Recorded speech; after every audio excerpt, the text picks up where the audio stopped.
জামিন গায়রুল্লাহ লা ইলাহা ইল্লাল্লাহ লা ইলাহা মাযাল মাযাল গায়রুল্লাহ লা ইলাহা ইল্লাল্লাহ লা ইলাহা ইল্লাল্লাহ আরবেরি মরুর প্রান্তে জন্মানিলেন কোরআশ বংশে আরবেরি মরুর প্রান্তে জন্মানিলেন কোরআশ বংশে এখনো কান্দে শুয়ে মদিনাতে লা ইলাহা ইল্লাল্লাহ লা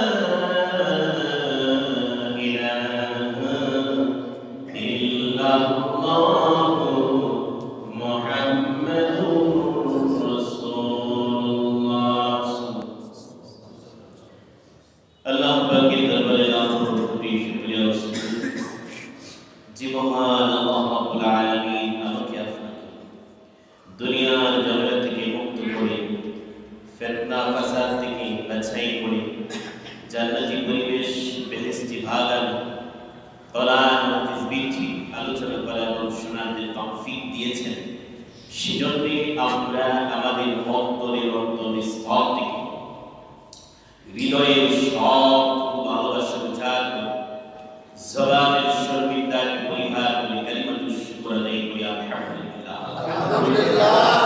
ঈমানি কণ্ঠে বলে আলহামদুলিল্লাহ ঈমানি আওয়াজে বলে আলহামদুলিল্লাহ সমস্ত প্রশংসা মালিককে আল্লাহ সমস্ত ক্ষমতার উৎসকে আল্লাহ অতএব আল্লাহর জমিনে কার প্রশংসা হবে বিভিন্ন অঞ্চল থেকে একদল মুসলিম আল্লাহর নবীর বাড়িতে আসলো এই জন্য আসলো যে তাদের মধ্য থেকে একজনকে আল্লাহর নবী আমির নিযুক্ত করে দেওয়ার জন্য মদিনার বিভিন্ন অঞ্চল থেকে একদল মুসলিম আল্লাহর নবীর বাড়ির সামনে আল্লাহর নবীর বাড়ির হুজরার সামনে দাঁড়িয়ে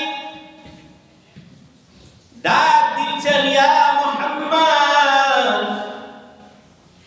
ইয়া মুহাম্মদ উখরুজ ইলাইনা হে মুহাম্মদ সাল্লাল্লাহু আলাইহি ওয়াসাল্লাম আপনি বাড়ির কামরা থেকে বের হয়ে আসুন আমরা একদল মুসলিম এসেছি আপনি আমাদের মধ্য থেকে একজনকে আমির নিযুক্ত করে দেন ওই মৌসুমটা বড় গরমের মৌসুম ছিল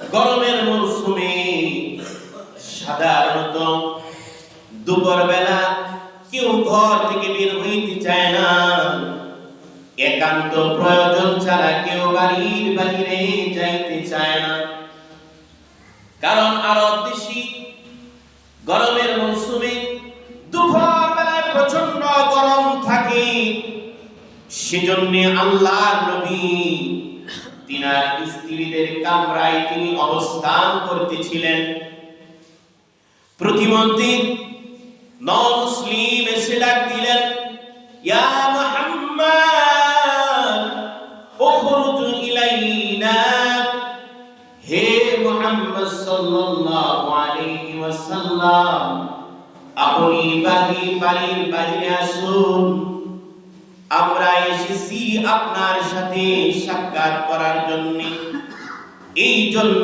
এসেছি আমাদের মধ্য থেকে একজনকে আমির বানিয়ে দেন কিন্তু তাদের এই আচরণ তাদের এই ব্যবহার মহান আল্লাহর কাছে পছন্দ হয় নাই। তাদের এই ব্যবহার, এই আচরণটা মহান আল্লাহ রাব্বুল আলামিনের কাছে পছন্দ হয় না। সেজন্য মহান আল্লাহ রাব্বুল আলামিন সূরাতুল হুজরাতে 4 এবং 5 দুইটি আয়াত আল্লাহ রাব্বুল আলামিন নাযিল করলেন। সূরার নাম কি? সূরাতুল হুজরাত। সূরাতুল হুজরাতের কয় নম্বর আয়াত? 4 এবং 5। এই দুইটি আয়াতে কারিমা আল্লাহ তাআলা নাযিল করে দিলেন। ইন্নাল্লাযীনা ইউনাদুনাকা মিন ওয়ারাইল হুজুরাত ওয়া আকসারুহুম লা ইয়াকিলুন ওয়ালাউ আন্নাহুম সাবারু হাত্তা তাখরুজা ইলাইহিম লাকানা খায়রান লাহুম। আল্লাহ রাব্বুল আলামিন বলেন, ইন্নাল্লাযীনা ইউনাদুনাকা মিন ওয়ারাইল হুজুরাত, তাদের যদি বিবেক বিবেচনা থাকতো, তাদের যদি বিবেক বিবেচনা থাকতো, তাহলে আল্লাহর নবীকে তারা এমন ভাবে ডাকতো না। তাদের বিবেক বিবেচনা নাই, যেই কারণে তারা হুজরার বাহির থেকে আল্লাহর নবীকে ডাকতেছে। যদি তাদের বিবেক বিবেচনা থাকতো, তাহলে ওয়ালাউ আন্নাহুম সাবারু হাত্তা তাখরুজা ইলাইহিম লাকানা খায়রান লাহুম। তাদের যদি বিবেক বিবেচনা থাকতো, তাহলে তারা ধৈর্যের সহিত আল্লাহর নবীর হুজরার সামনে দাঁড়িয়ে থাকতো, যতক্ষণ পর্যন্ত আল্লাহর নবী বাড়ি ঘরের ভিতর থেকে যতক্ষণ পর্যন্ত আল্লাহর নবী না বের হইতেন, ততক্ষণ পর্যন্ত তারা বাড়ির সামনে দাঁড়িয়ে থাকতো। এটাই তাদের জন্য উত্তম ছিল, ভালো ছিল। আল্লাহ পাক দুই আয়াত নাযিল করে জানিয়ে দিলেন, তারা তাদের মধ্যে যদি বিবেক বিবেচনা থাকতো, তাহলে তারা কি করত? আল্লাহ রাসূলকে এভাবে ডাকতো না, না ডাকিয়া তারা বাড়ির সামনে দাঁড়িয়ে থাকতো। কতক্ষণ পর্যন্ত? যতক্ষণ পর্যন্ত আল্লাহর নবী ঘর থেকে বের না হয়, ততক্ষণ পর্যন্ত তারা কি করত? আল্লাহর নবীর বাড়ির সামনে ধৈর্যের সহিত দাঁড়িয়ে থাকা। এটা তাদের মধ্যে যদি বিবেক বিবেচনা থাকতো, তাহলে তারা কি করত? দাঁড়িয়ে থাকতো। এই দুই আয়াতের তাফসিরে রাইসুল মুফাসসিরিন আব্দুল্লাহ ইবনে আব্বাস বলেন, রাইসুল মুফাসসিরিন আব্দুল্লাহ ইবনে আব্বাস কে? আল্লাহর নবীর একজন চাচা, তার নাম হলো আব্বাস। আল্লাহর নবীর আপন চাচা নাম কি? আব্বাস। তিনার সন্তানের নাম হলো আব্দুল্লাহ। তাহলে আল্লাহর নবীর আপন চাচাতো ভাই কে? আব্দুল্লাহ। রাইস শব্দের অর্থ হলো সরদার। ইতিহাসের কিতাবের মধ্যে আছে আব্দুল্লাহ ইবনে আব্বাসের মতন মুফাসসির, তাফসীর করনে ওয়ালা, তিনার মতন, তিনার জন্মের আগেও কেউ জন্ম হয় নাই, তিনার জন্মের পরেও কেউ জন্ম হয় নাই। তিনার নাম হলো রাইসুল মুফাসসিরিন আব্দুল্লাহ ইবনে আব্বাস। তিনি আল্লাহর নবীর কি লাগে? আপন চাচাতো ভাই। তিনি এই দুই আয়াতের তাফসীর তাফসীরে ব্যাখ্যা করেন মহান আল্লাহ রাব্বুল আলামিন আল্লাহর নবীকে এই দুই আয়াতের মধ্যে এই পরিমাণ সম্মান মর্যাদার কথা বর্ণনা করেছেন, যে পরিমাণ সম্মান মর্যাদার কথা আর অন্যান্য নবীদের ব্যাপারে বর্ণনা করেন না। রাইসুল মুফাসসিরিন আব্দুল্লাহ ইবনে আব্বাস বলেন, এই দুই আয়াতের মধ্যে আল্লাহ তাআলা তিনার পয়গম্বর মুহাম্মদ আরবি সাল্লাল্লাহু আলাইহি ওয়াসাল্লাম তিনার সম্মান, তিনার মর্যাদার হুকুম দিয়েছেন, সম্মান করার হুকুম দিয়েছেন। তার সাথে সাথে তিনার উম্মতের যত আলেম পৃথিবীর জমিনে আসবে তাদের মর্যাদা, তাদের সম্মান হুবহু আল্লাহর নবীর মতন বর্ণনা করেছেন। এই আয়াতের মধ্যে আল্লাহর নবীর সম্মান মর্যাদা করার জন্য যে হুকুম দিয়েছেন, হুবহু তিনার উম্মতের মধ্যে যারা আলেম তাদের মর্যাদাও সেই পরিমাণ করার কথা আল্লাহ তাআলা এই আয়াতের মধ্যে হুকুম দিয়েছেন। তাহলে কি বুঝতে পারলাম? আল্লাহর নবীর মর্যাদা, আল্লাহর নবীর সম্মানের কথা এই আয়াতে হুকুম দিয়েছেন।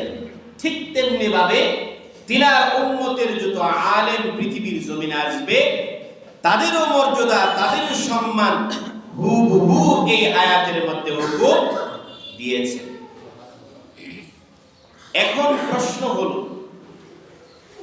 রাইসুল মুফাসসিরিন আব্দুল্লাহ ইবনে আব্বাস রাদিয়াল্লাহু তাআলা আনহু তিনি আখিরি জামানার পয়গম্বরের উম্মতের আলেমদের মর্যাদা হুবহু নবীদের মর্যাদার সমপরিমাণ কেন বর্ণনা করলেন? এক নম্বর প্রশ্ন।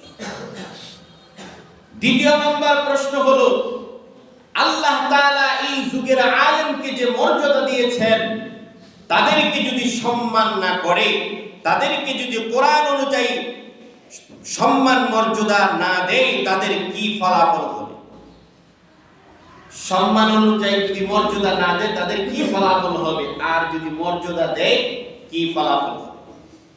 প্রথম কথা, আল্লাহ তাআলা এই আয়াতের মধ্যে হুবহু নবীর মর্যাদা যেরকম তিনার উম্মতের আলেমদের মর্যাদাও হুবহু সেরকম। অথচ আল্লাহ তাআলা আলেমকে নবী বানাই নাই, আলেমকে নবী বানিয়েছেন, আলেমকে নবী বানান নাই। কারণ একজন নবী হওয়ার জন্য ইলমের প্রয়োজন নাই, আমলের প্রয়োজন নাই। যাকে আল্লাহ নবী হিসাবে নির্বাচন করবেন সেই হবে নবী, ঠিক না? ইলমের প্রয়োজন নাই, আমলের প্রয়োজন নাই। যাকে আল্লাহ তাআলা নবী নির্বাচন করবেন সেই হবে নবী। কিন্তু আলেমের মর্যাদা নবীর মর্যাদার সমপরিমাণ কেন বললেন?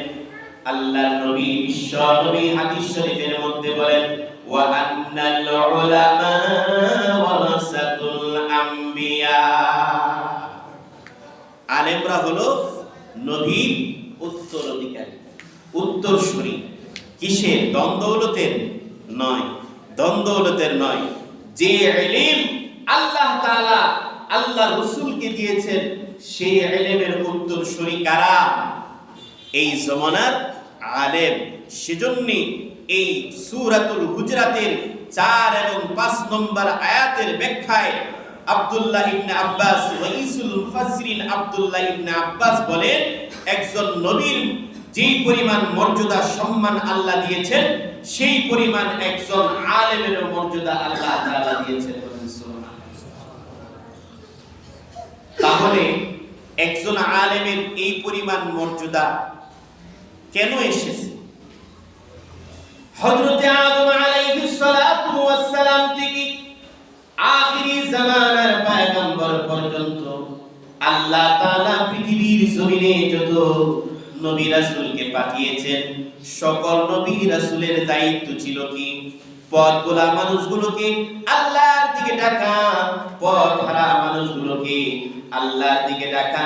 আল্লাহর নবী বলেন, আমি নবীর পর আর কোন নবী আসবে না, আমি হইলাম খাতামুন নবী, আমি হইলাম শেষ নবী, আমার পর আর কোন নবী আসবে না।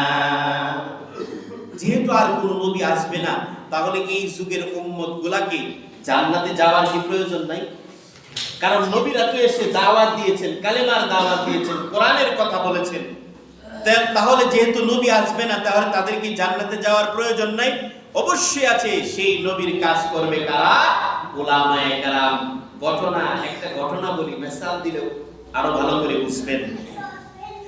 যেমন একটা সন্তান মায়ের পেটে আসলো, মায়ের পেটে আসার পর তার পিতা ইন্তেকাল হয়ে গেল। সন্তানটা যখন দুনিয়ার জমিনে আসলো, দুনিয়ার জমিনে আসার পর যখন একটা সন্তান দুনিয়ার জমিনে আসে, এই সন্তানের লালন পালনের দায়িত্ব তো বাবারই থাকে, ঠিক না?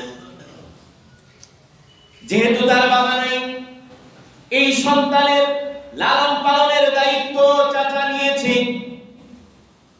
এই চাচা তার এই ভাতিজাকে, এই সন্তানকে খাবার দাবার খাওয়ায়, লেখাপড়া করাইছে, সুশিক্ষিত বানিয়েছে, অনেক বড় বানিয়েছে। একটা পর্যায়ে সমাজের এক শ্রেণীর মুরব্বীরা বলবে, শোনো শোনো, তোমার চাচাকে তুমি তোমার বাবার মতন মর্যাদা দিও। তুমি তোমার চাচাকে তোমার বাবার মতন মর্যাদা দিও। কেন দিও? কারণ তোমার বাবার যে কাজ ছিল, সেই কাজ তোমার চাচা করেছে। সেই জন্য সমাজের মুরব্বীরা বলবে, তুমি তোমার চাচাকে তোমার বাবার মতন মর্যাদা দিও। ঠিক তেমনি ভাবে আল্লাহর নবী পৃথিবীর জমিনে আসবে না, আল্লাহর নবীর দায়িত্ব নিয়েছেন উলামায়ে কেরাম। সেজন্য রাইসুল মুফাসসিরিন আব্দুল্লাহ ইবনে আব্বাস বলেন, আল্লাহ তাআলা রাসূলের যে মর্যাদা এই আয়াতে বর্ণনা করেছেন, হুবহু আল্লাহর নবীর শেষ জামানার উম্মতের আলেমদের মর্যাদাও সেই পরিমাণ বর্ণনা করেছেন। যদি আলেমের মর্যাদা করি, আলেমকে সম্মান দেই, তাহলে কি লাভ হবে, কি ফায়দা হবে? আল্লাহর নবী বিশ্ব নবী বলেন, কুন আলিমান আও মুতাআল্লিমান আও মুস্তামিআন আও মুহিব্বা। আল্লাহর নবী বিশ্ব নবী বলেন, তুমি আলেম হও, যদি আলেম না হইতে পারো তাহলে আলেমের ছাত্র হও, যদি আলেমের ছাত্র না হইতে পারো আও মুস্তামিআন, তাহলে আলেম থেকে কোরআন এবং হাদিস শুনে তার উপর আমল করো। যদি তুমি তাও না পারো, তাহলে আও মুহিব্বান, তুমি আলেম ওলামাদেরকে মহব্বত করো, ভালোবাসো। তুমি যদি একজন আলেমকে মহব্বত করো, ভালোবাসো, তাহলে তুমি নবীকে মহব্বত করলা, ভালোবাসলা। যদি তুমি নবীকে মহব্বত করো, ভালোবাসো, তাহলে তুমি মহান আল্লাহকে ভালোবাসলা। যদি তুমি মহান আল্লাহকে ভালোবাসো, তাহলে তোমার ঠিকানা হবে কোথায়? সবচেয়ে দামি জায়গা জান্নাতুল ফিরদাউস। সবচেয়ে দামি জায়গা কোনটা? জান্নাতুল ফিরদাউস। আল্লাহর নবী আরেক হাদিসের মধ্যে বলেন, মান আহাব্বা সুন্নতি ফাকাদ আহাব্বানি ওয়া মান আহাব্বানি কানা মাই ফিল জান্নাহ। যারা আমি নবীর সুন্নাত, আমি নবীর আদর্শকে মহব্বত করবে, ভালোবাসবে, তারা আমি নবীর সাথে কোথায় যাবে? জোরে বলুন, কোথায় যাবে? কিন্তু সমাজের মধ্যে এক শ্রেণীর মানুষ আলেম ওলামাদেরকে দেখতে পারে না, কারণ তারা হক কথা বলে, ইসলামের কথা বলে, কোরআনের কথা বলে, আল্লাহ এবং রাসূলের কথা বলে, যেই কথার কারণে তাদের উপর আঘাত চলে আসে, তাদের স্বার্থের মধ্যে ব্যাঘাত ঘটে। সেই জন্য তারা আলেম ওলামাদেরকে দেখতে পারে না। এরকম এক শ্রেণীর মানুষ সমাজের মধ্যে আছে না নাই? সর্বদাই আলেমের নিন্দা, আলেমের অগোচরে গীবত শাকায়াত করতে থাকে। তুমি যদি একজন আলেমের গীবত করো, তাহলে স্বয়ং রাসূলের গীবত করলা, স্বয়ং রাসূলের যদি তুমি গীবত করো, আল্লাহর নবী বিশ্ব নবী বলেন লাইসা মিন্না, সে আমার উম্মতের মধ্য থেকে নয়। আরেক বর্ণনা মধ্যে আছে মানিস্তাখাফা সুলতান যাহাবাদ দুনিয়া ওয়া মানিস্তাখাফাল আলিম যাহাবাল আখিরাহ। কেউ যদি সমাজের চেয়ারম্যান, মেম্বার, এমপি কে গালমন্দ করে, এমপির বিরোধিতা করে, বলুন তো তার দুনিয়া বরবাদ হবে না হবে না? অবশ্যই তার বরবাদ হবে। আর লিখতে এমনি ভাবে মানিস্তাখাফা আলিম যাহাবাল আখিরাহ, যারা আলেমের বদনাম করবে, যারা আলেমকে সম্মান দিবে না, আলেমের সাথে মর্যাদা দিয়ে কথা বলবে না, তাদের দুনিয়াও বরবাদ, আখিরাতও বরবাদ। ঠিক কি না? আমি আপনি যতই ইবাদত করি, যতই হজ করি, যতই বাইতুল্লাহ জিয়ারত করি, যতই কোরআন তেলাওয়াত করি, যদি আলেমের অগোচরে আলেমের বদনাম করি, আলেমকে হেয়পূর্ণ করি, আলেমের সাথে খারাপ আচরণ করি, রাসূলের সাথে খারাপ আচরণ করা সমপরিমাণ গুনাহ হবে। তাহলে একজন মানুষ যদি নবীর বিরোধিতা করে, ওই মানুষটা যতই ইবাদত বন্দেগী করে, কোন ইবাদতই আল্লাহর কাছে তার গ্রান্টেড হবে? কখনোই হবে না। সেজন্য আল্লাহ নবী বিশ্ব নবী বলেন আও মুহিব্বান, তোমরা মহব্বত করো, ভালোবাসো। তোমরা যদি আমার ওয়ালিদেরকে মহব্বত করো, ভালোবাসো, তাহলে আমি নবীকে মহব্বত করলাম। আর আমি নবীকে যারা মহব্বত করবে, তাদের ঠিকানা জান্নাতের মধ্যে আমার সাথে হবে।